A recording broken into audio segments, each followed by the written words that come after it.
Ya, jumpa lagi Bapak Ibu. Perkenalkan nama saya Denny dari Departemen Manajemen Perkantoran dan Layanan Bisnis di Balai Besar Dispar. Topik kita kali ini dalam pelatihan upskilling dan reskilling adalah mengoperasikan aplikasi perangkat lunak. Oke, kita lanjut di slide selanjutnya. Jadi dalam mengoperasikan perangkat lunak ini berhubungan dengan pengetahuan, keterampilan, dan sikap kerja yang dibutuhkan dalam mengakses piranti lunak dan mengoperasikannya. Tujuannya diantaranya mampu mengelola dokumen perkantoran secara profesional, terampil menggunakan teknologi informasi dalam menunjang tugas, dan siap kerja di lingkungan perkantoran modern yang serba digital. Oke, kita lanjutkan. Dari beberapa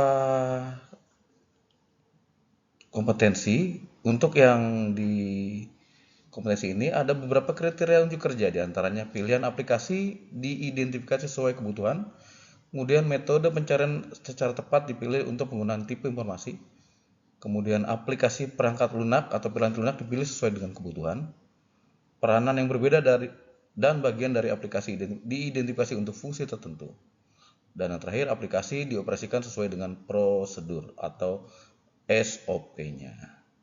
Oke, kita lanjutkan.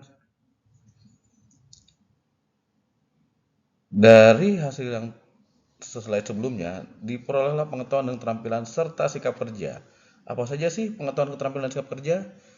Untuk pengetahuan keterampilan, diantaranya adalah mengoperasikan alat pengolah data dan angka, kemudian mengoperasikan berbagai jenis piranti lunak atau perangkat lunak, kemudian kemampuan menggunakan teknologi pada alat pengolah data dan angka, dan selain dari pengetahuan keterampilan, Bapak Ibu juga mempelajari sikap kerja, diantaranya adalah teliti dalam mengaplikasikan piranti lunak, tepat dalam pemilihan aplikasi piranti lunak, dan juga cepat dalam mengoperasikannya. Selanjutnya, apa saja sih jenis-jenis aplikasi perangkat lunak perkantoran? Ya, Bapak Ibu nanti bisa belajar lebih lanjut dalam LMS ya. LMS di rumah pendidikan. Yang pertama adalah Microsoft Word atau pengolah kata, kemudian Microsoft Excel atau pengolah angka, Microsoft PowerPoint atau pengelola presentasi, Microsoft Outlook untuk email dan jadwal, kemudian ada selain berbasis Microsoft ada juga berbasis Google, yaitu Google Workspace for Education ya. Jadi aplikasi Google dalam online itu bisa juga berbasis cloud atau berbasis kolaborasi. Kemudian ada aplikasi administrasi surat seperti EasyKD, Office, dan lain sebagainya.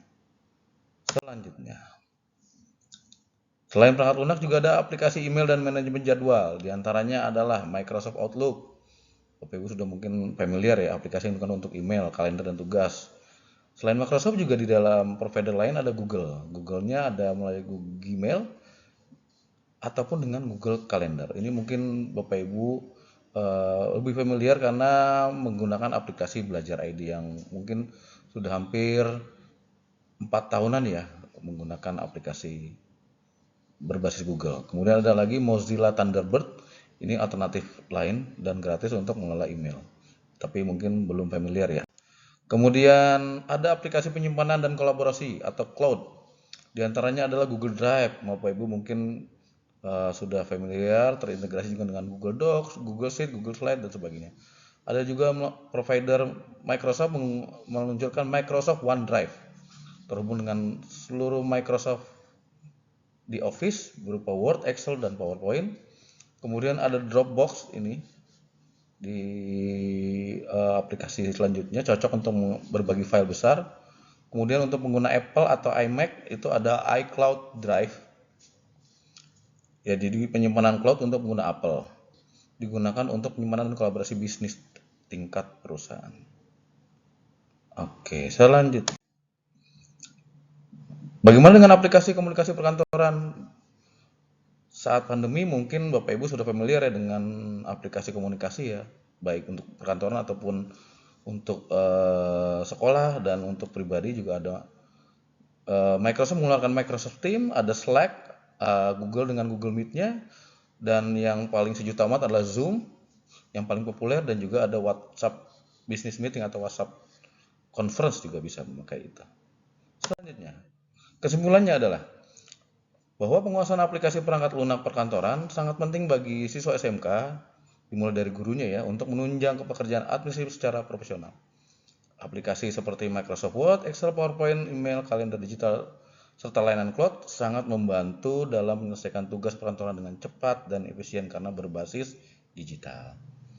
Dengan keterampilan mengoperasikan aplikasi tersebut, siswa dimulai dari gurunya siap menghadapi dunia kerja yang semakin digital dan menuntut efisiensi serta kolaborasi. Dan yang paling terakhir adalah latihan secara rutin dalam penerapan dan praktek sangat diperlukan untuk meningkatkan kompetensi dan kepercayaan diri dalam dunia bekerja. Oke. Dan terima kasih banyak Bapak Ibu. Demikian pengantar dari kami. Selamat belajar, selamat berkolaborasi, dan juga selamat menginspirasi semuanya. Mudah-mudahan pelatihan ini dapat berdampak bagi guru dan juga siswa serta dunia pendidikan pada umumnya. Oke, sampai jumpa kembali di kegiatan selanjutnya.